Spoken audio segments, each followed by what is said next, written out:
Hi, it's Stacey. Welcome to my studio.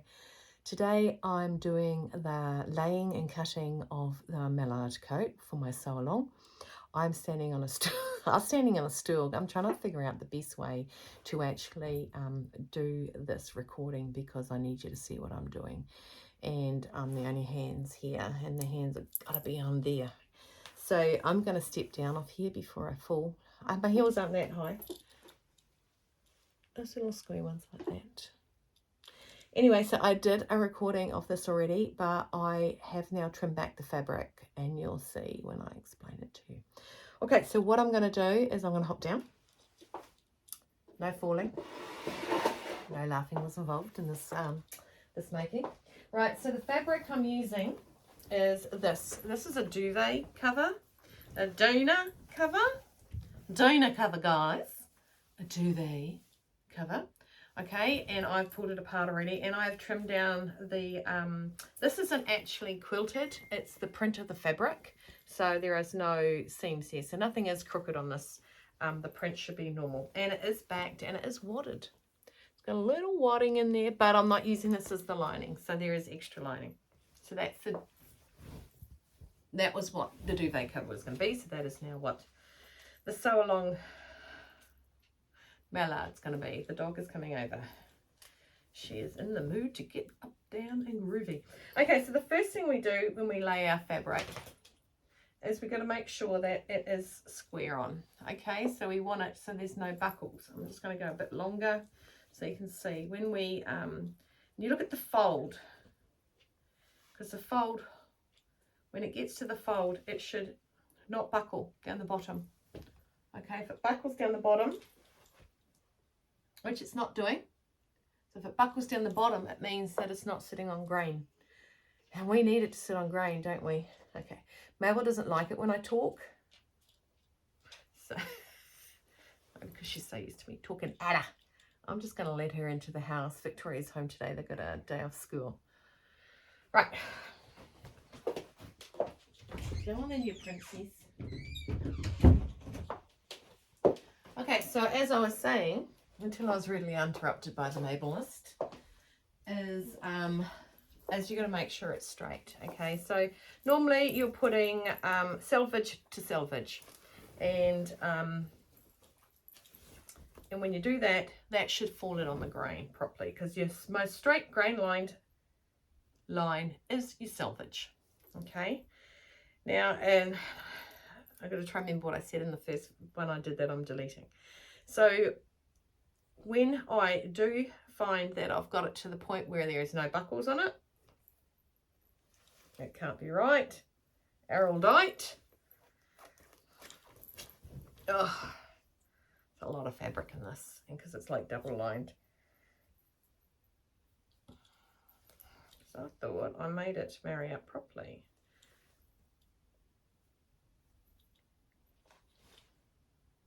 There we go, right. So I've trimmed it right back because it was cut wonky. Like it was a duvet cover and not so I put the pin in. I put a pin in, okay, because I want it to be held together. I do this every time I lay fabric down. I put a pin in it because at the end of the day, you don't want it moving on the table. And you usually use your grain line. Well, I do use my grain line. Now, I was taught how to sew at the wicked age of 21.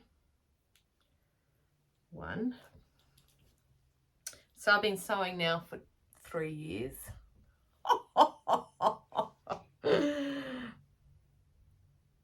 Don't laugh loud. And I was taught by a woman that was pedantic in her ways, which for me I'm quite happy about, because I've taught people that have done some sewing lessons, and I'm including children in this. I taught a young girl, not last year, the year before, because she didn't like her sewing teacher, And when she called it string instead of thread, her sewing teacher went mental at her. I mean, this is the first year that this girl's ever sewing, so get some slack, yeah? It's a way to make people hate to want to learn how to sew. So her mother knew me. Her mother was a colonel in the army, and she knew me, and Sophie said, can Stacey teach me how to sew? Because I'd actually done some alterations, so Sophie knew of me. So I taught her for a year, and they didn't even know what a grain line was. What is one of the most important things? It's called a grain line, people. Then I had Lily. She did sewing tech at school a couple of years back. She was too scared to show me what she learned. what she made, sorry, because she didn't feel it was up to my standards, which I have standards for me, not other people, you know, unless I'm teaching them. So I'm now laying the fabric down on the table, on my cutting table, right? Looks nice and smooth and straight. And what we would have normally is your selvage, your selvages up that end. I've got a little black mark there. Make sure I don't use that in my coat. I'll be a bit upset. Like I said, I got this duvet cover from a second-hand shop, and I unpicked it and I trimmed it back down to what it should be. I'm just making sure it. There we go. Lovely. Okay, so that's nice and straight. To show you the lining. So the lining matches those. Is that a little bit cool? And I thought about, I mean, I don't know if I should have enough fabric. I'm looking for, not that. I was looking for like the pillowcases and things like that, because I could use the pockets on the pillowcases. And someone has come to me and asked me about the pillow slips, the pockets, and it has been mentioned on other vlogs that you have got to be very, very wary of what you're actually you have to be very, very wary of what you use as your lining inside the pocket, because you don't want to contrast it too much in case it pops out. To which I said to them, shave a bit off the sides of the lining and it will naturally curve the pocket underneath the actual outside. Make sense? Makes sense? Cool. So I'm going to stop this because I want to make sure that I have small bits, and I don't know how to do chapters yet. So I'm going to probably learn a lot. I did learn how to do a poll, but it seems weird what I did. I think I need to learn a bit more about it. Anyway, so I'm going to stop this. I've laid the fabric. I want you to get your grain lines together. I want you to hold it up really big, hold it up, and I want you to see and make sure there's no buckles in the fabric. And when I mean by buckles, I'm going to find some fabric. Come on, Santa. So if, I mean, this is folded really, really neatly, right? But if I folded it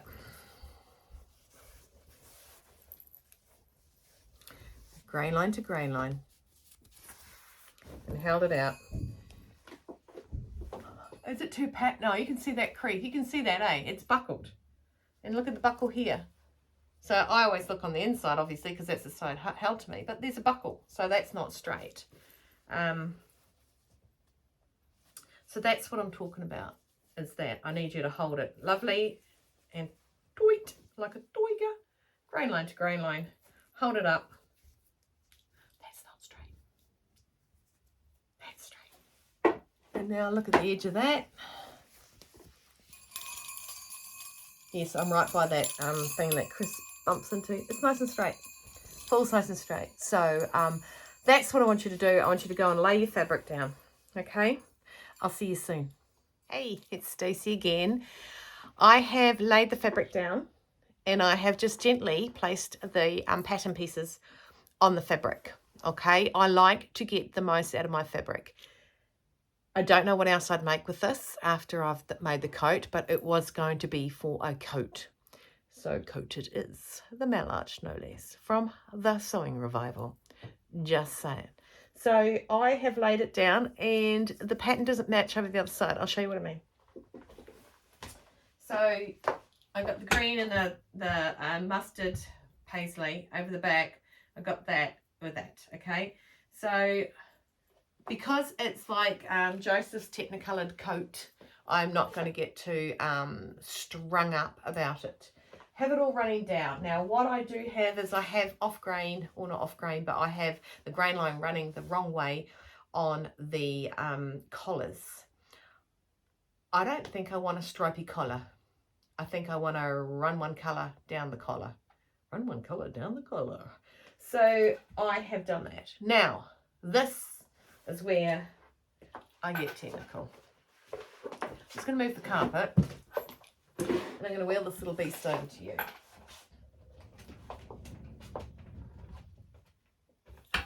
Right, you can see it a bit better, just so I don't know what to move. I'm getting a little bit of sore neck looking at. Right, the first thing we're going to do is we've got a fold line here, and because I've wedged the pocket in between the back and the front and the arm thigh, I pulled it down a little bit normally. Now I like to preserve my fabric. I actually have somebody, one of my mum's friends, who collects the cuffs off the end of my off the end of the pants that I hem, and she takes them somewhere and makes something. So anyway, she's unwell, so I've been collecting fabric. So whatever I no longer use, I am putting aside. This actually falls under the challenge of upcycle, doesn't it? To think of that, Mummy will be pleased. Right, so we start with the ones that are going along the fold. So I've pulled the fold over to the edge of the bench, right? To the edge of the bench. First thing I do is, I use this. First thing I do is I pin the top down or the bottom, depends on which end I'm at. And then I go down to the bottom and I pin the bottom down. Okay, it is following the line, so it should be on grain. Now a lot of the times when you cut out a pattern that goes down the seam or down the side, it's wonky. So that's why I do the top and the bottom, and I actually don't pin in between. And I don't pin in between because also it is oh, we're not cutting. That's a brain fart, sorry. We're not cutting there. So we don't need to pin it. We don't need to hold it flat as we can. Okay, so I'm going back down now. So I'll pin there. Now, like I said, the best thing about this stuff, look, this doesn't even move. It's so good. So if I want to move it, I can move it at the end of the day. Okay. Actually, I like that down a bit. It makes me worried. Okay, so remember I'm cutting this from something that was already an item. So it means that you're going to see crooked things or things that don't look like they match. Okay, the cut edge, doesn't matter if that doesn't match. What matches is the grain line, okay? So, and it's nice and smooth, like I said. I folded it beautifully and smooth. So now I just pin in. Now, not to make you feel like I'm talking down to you or anything like that, pinning without moving is important. Okay, once you move it and you buckle the fabric underneath it, it's adding fabric to whatever you're doing. So what it is doing is it's actually creeping it and making it bigger. Okay, that's why I'm pedantic about this one. Okay, if I'm going to get retentive, it's about this part. I don't like doing this part, but it's about this part. So I'm just going to pin in, and I'll probably speed up it.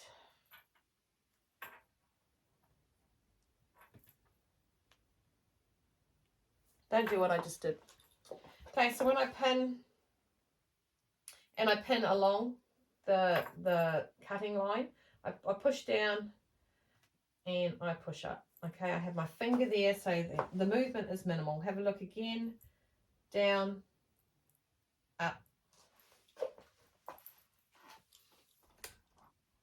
Oh, I caught on my bag. Oh God, Stacey, pick some stuff up. Okay, right, you're down here. Oh, you are really down, aren't you? Okay, so like I said, no movement. Look at that, no movement. Okay, and I don't have the sharpest pins because Stacey is naughty and does use pins that don't necessarily should be thrown away. Like that bent one there. So down, up, down, up. And if you are a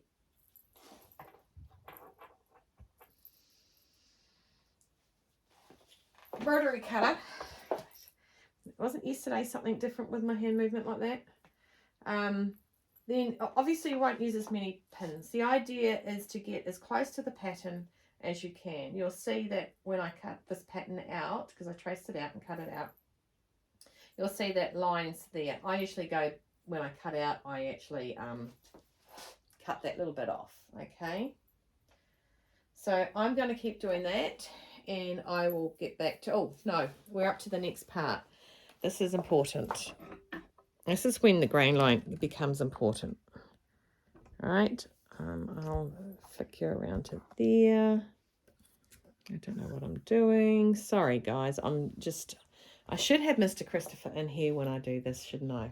Well, he's not here. He's saving bathrooms one drip at a time. Okay, so now this is when the grain line comes important. I said to a couple of people that have had lessons with me and they've spoken to me, and I said, okay, I want you to go and lay. I'll ask them what the grain line is. What's a grain line? Okay, so I've explained what the grain line is. And I said, I want you to go and lay your pattern down and pin it down. And they did. And I usually stop them after about 3 or 4 pins in because they've already started wrong. They haven't started wrong. They have started not right. Oh, Stacey Joanne. Right, okay, so what I'm going to do here is I'm going to use this fold as my grain line, okay, because like I said, our pattern, this fold here, and this is folded on the straight. It's obviously it's straight, it's sitting flat, there's no roll to it, okay. Then I'm going to get my hard ruler, and there's my grain line drawn on there. There's my grain line. Those aren't put on the pattern piece for fun, okay? They are real. They are needed and they are real. Okay, I'm just making sure I dodge it. So what I first do is I put my pattern piece where I think I want it, and in one end of the grain line, I put a pin. One end of the grain line. And if your ruler reaches, it's a nice big juicy ruler. I got it from the $2 shop, man. It was like $3. $2 shop for $3. Okay. I made mum buy some too. I like it because they go in 5mm blocks. Very, very fast and easy to do and see. Okay, really, really awesome. We're centimetres over here. I do have a little mud map up there to tell me which is which. Okay, so here is our little fold line here. Okay, where I'm going to use is my grain line. And this is what I do. Oops, sorry, wobbles. Oh, you can't see that. No, further away. There we go. Right, here's my grain line running up here. I get my ruler. I measure from the grain line to the line of the actual grain itself sitting here.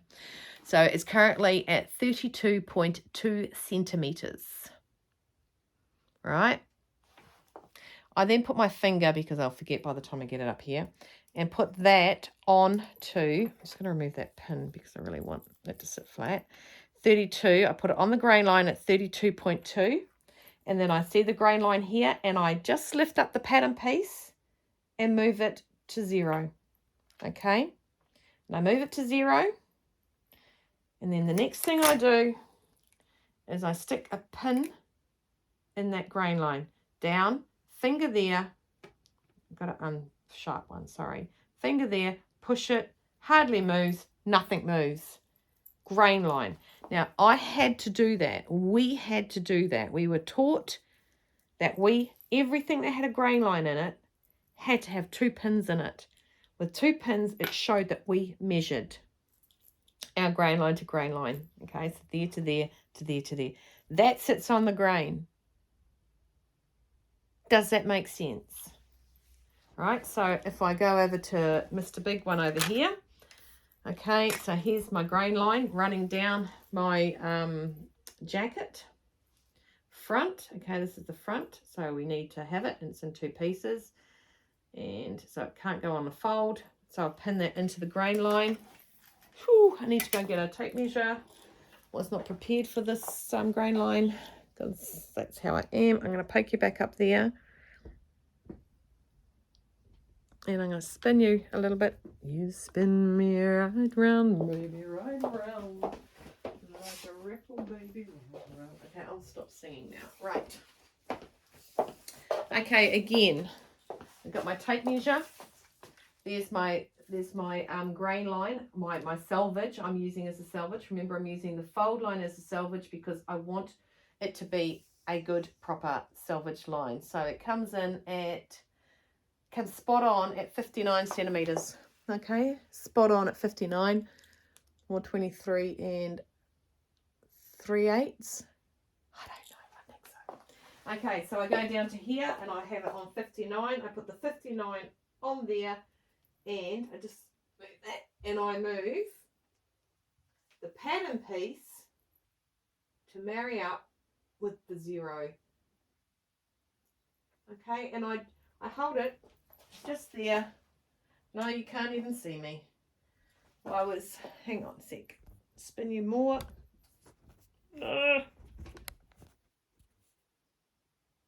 Shivers, that's on the edge, that's living on the edge.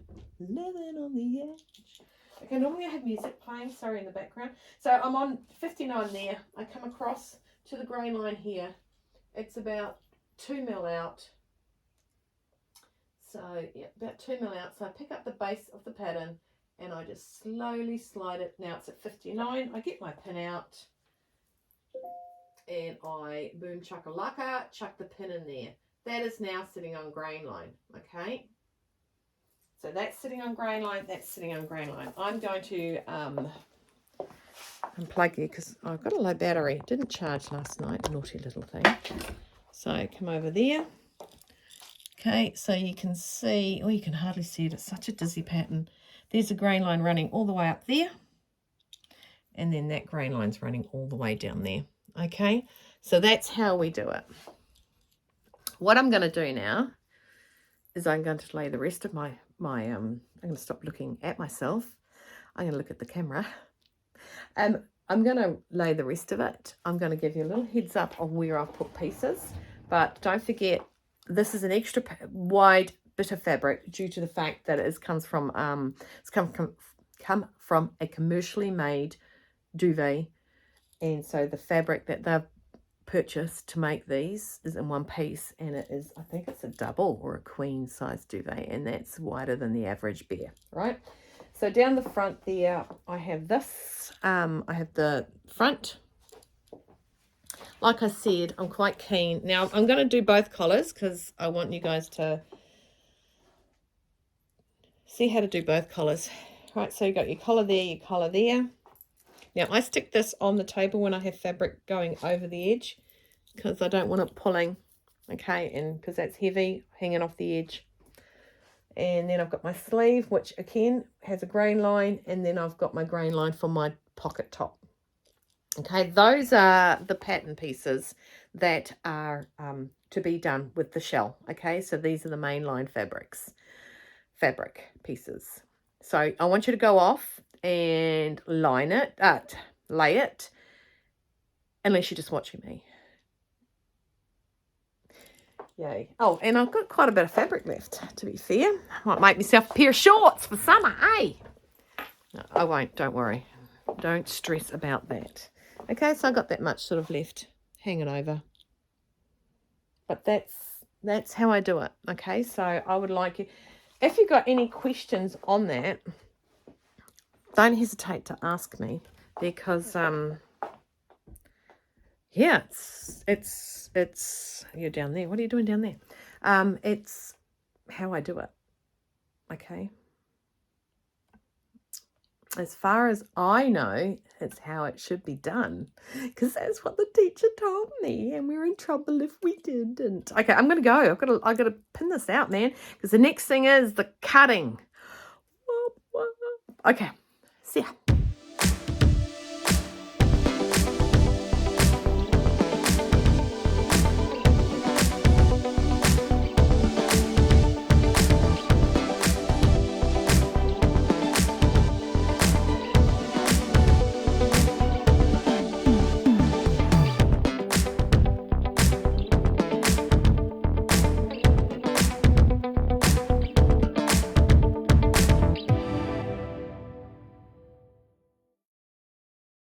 Hi, it's me again.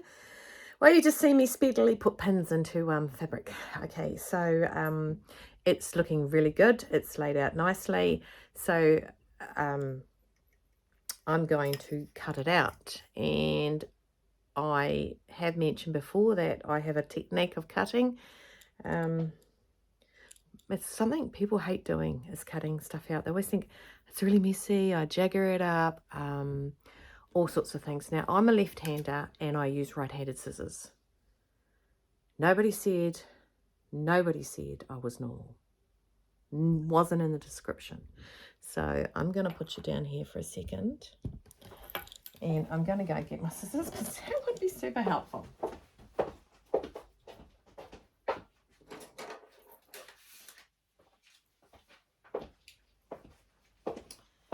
So I've got 2 pairs of scissors here today. Okay. Oh, I see what this does. I'm on cinematic. Cinematic. I told you, I listened to music. My daughter's playing upstairs, so I think what it does is it picks a face and then blurs everything else behind it. I might change it. So those are the scissors I normally use, okay? And these are the scissors that I recently purchased, okay? Okay, so I'm going to take this off cinematic, even though I think it looks super cool. I'm going to take it off. See how it blurs everything? Oh, the tiger. No, it's my earring. Thought it was, wow, it's really freaky. Oh, I thought I was filming and Mr. Christopher just came home. Hang on a second. I am going to change it to normal video. See the difference? That was pretty cool, huh? Okay, so these are the 2 scissors I've got. I'm going to show them with you both. Like I said before, I'm left-handed, but I cut with right-handed scissors with my right hand, no less. I think it's because I was never taught to cut left-handed, which I don't mind, because left-handed scissors are a bit of a biatch. I do have a pair. But, right, now, my pedanticness about cutting is where I cut and what side of the pattern I cut from. Now, I am going to get a scrap piece of fabric, and I'm going to, no, I'm not. I'm just going to cut out. Okay, so my hand is over the pattern. Okay, when my hand is over the pattern, the blade is flat and rolls over and thicker this side. So I'm going in and under, and I'm going around. All right, you want to do nice long cuts, and you go around. You see how my pattern isn't lifting much at all? I wonder if I can do this one-handed. So the pattern isn't lifting much at all. Now, I am cutting away some of the pattern because I actually didn't cut it out extremely neatly. But the pattern isn't, it's not lifting. Okay.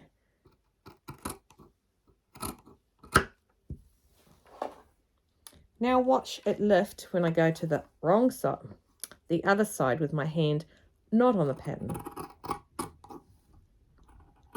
Now, both of them I did one-handed. See how much the pattern lifts? Okay. It lifts quite a lot, doesn't it? It's because the blade, the fattest part of the blade, this is my logic, okay? The fattest part of the blade is sitting away from the, it's hitting the pattern. So when I sew from this way, it flattens straight up and then edges over that way. So it's not having the bulk slide up underneath the pattern and lift it up. Does it make sense?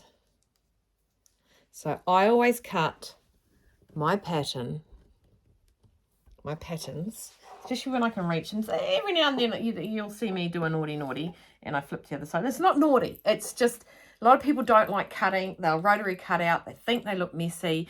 It moves. It does all sorts of things, okay? So normally, and this is two-handed now, I hold the pattern, and I just slowly just bring that out. I don't lift it up. I just bring it out and away. Now, don't forget, sorry, this is double layered, remember, because it's got the quilting inside it. So it's like quadruple layered. So I'm just going down there. That is my way of cutting out. I have taught this way, and most people don't. They cut from the other way.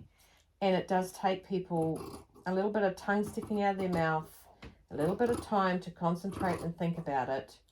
But that is my best way to say, ooh, that's a thick piece of wadding inside that bit. That's my bit of how I can explain to you why it does that. Okay, so that pushes the fabric down because it's the bulky out, pushes it down. This is straight and the two together. It's very engineerical. Yes, Julie, that's another word you can use. Not that you're probably watching this because you know how to sew the mallard. Okay. And then, of course, I go up this side. And even doing it in such a weird angle, I am cutting the fabric. It's not moving away from me. I'm not moving and adding any more to it. It is landing directly on the pattern. Okay, so there's no overcut or undercut on it because of the way I'm cutting this fabric. I'm going up the pattern. I'm actually cutting bigger because I haven't haven't cut this pattern piece out very well.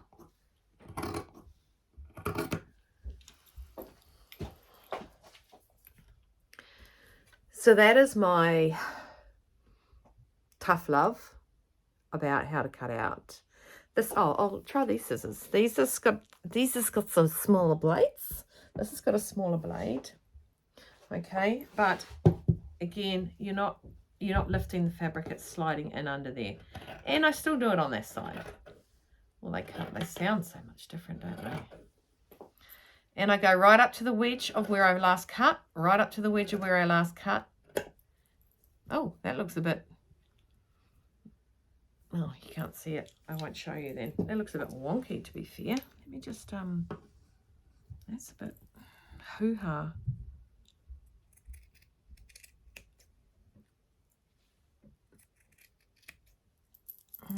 I think it's because it was thick.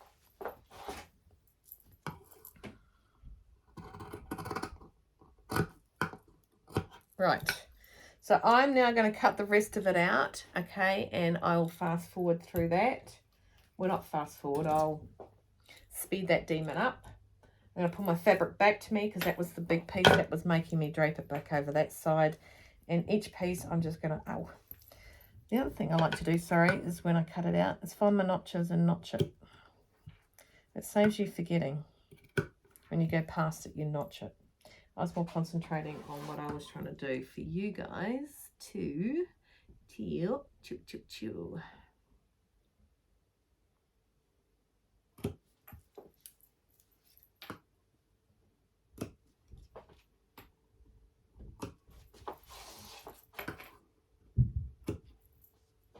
Not turooning it.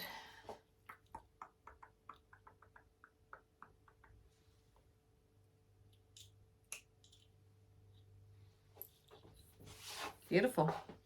Okay, so I'm going to lay that down, and then I'm going to cut this out at warp speed. Alrighty, Vegemites. Okay, see you in a jiff.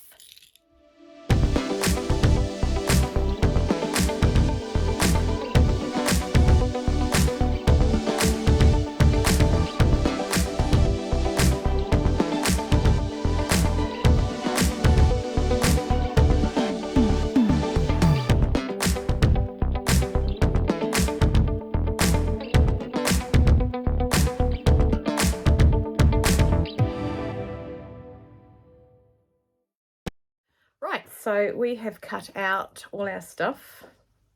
I have neatly tucked it into a little ball of stuff. Okay, I had some tricky bits cutting. It was normally around a corner. It's got the wadding in between it, so I think that's might have been why I had that issue. But I got a tissue for my issue and sorted that out.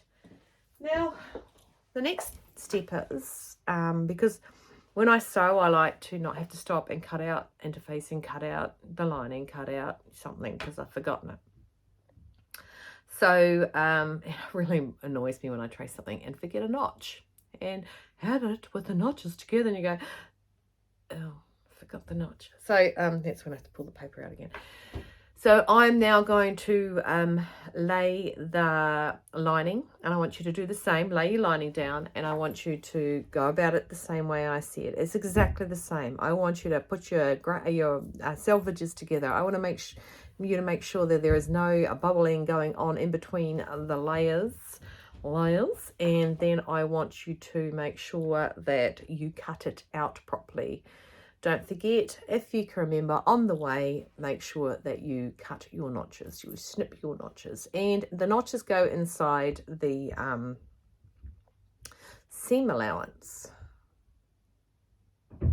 Okay. Oh, I was thinking of whether I should say something now or later, not, does it? Like thinking to myself, am I telling a fib or not? I was just thinking about something else. So, to do with the pattern. Not just la la la, merry on my own way, thinking about whatever. So I'm going to lay my lining down. Mr. Christopher's on his way home, so I do need to pop out, and so hopefully I'll get that all done in between helping him do what he needs me to help him with. Okay, see you in a jiff.